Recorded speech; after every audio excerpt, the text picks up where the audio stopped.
Planche numéro 2. Conférence.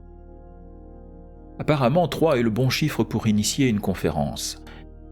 À 2, c'est un dialogue, une conversation ou une altercation, c'est autre chose.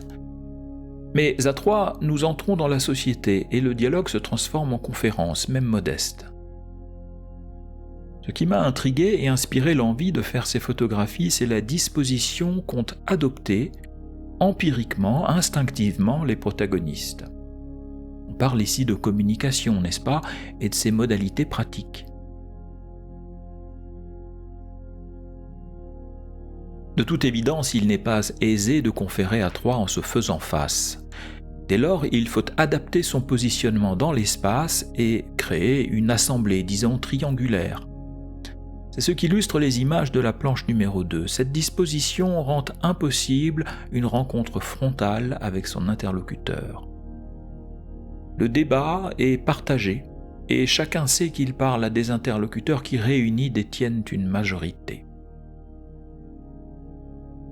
Dans la photo des adolescents, la conférence, muette, est déclenchée par la curiosité autour du partage d'un sujet d'intérêt commun que l'un des garçons détient apparemment sur son téléphone portable.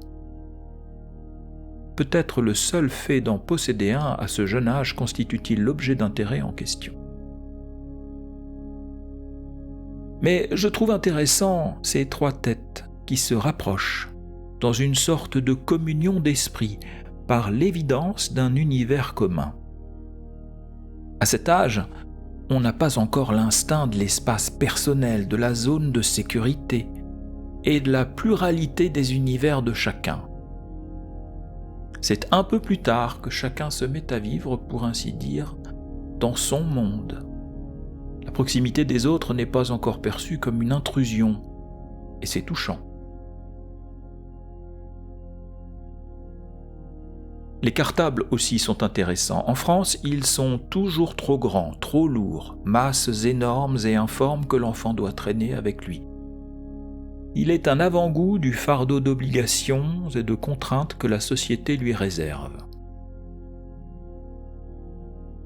Heureusement, certains se battront bec et ongles, lutteront toute la vie durant s'il le faut pour conserver, autant que faire se peut, leur liberté de penser, de choisir, de se décider pour ou contre dans une société qui a déjà tout prévu à leur place.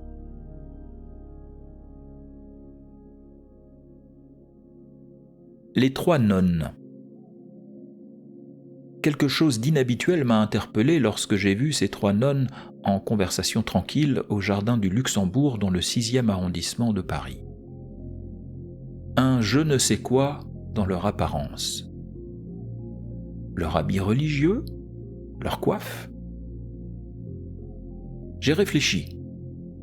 Eh bien, savez-vous ce qui a totalement disparu du vestiaire contemporain ? Le drapé. Le drapé, ce sont ces plis onctueux, agréables au regard qui se produisent dans une étoffe selon sa taille, sa coupe et sa matière. Autrefois, les gens portaient des tuniques, ou encore plus simplement de grands draps, d'où ce terme charmant, drapé. Je crois que le drapé nous parle de la fluidité des choses, du temps et de la pesanteur. Il y a un raffinement spécial dans cet aspect du vêtement, on dirait le mouvement à l'intérieur même de l'étoffe.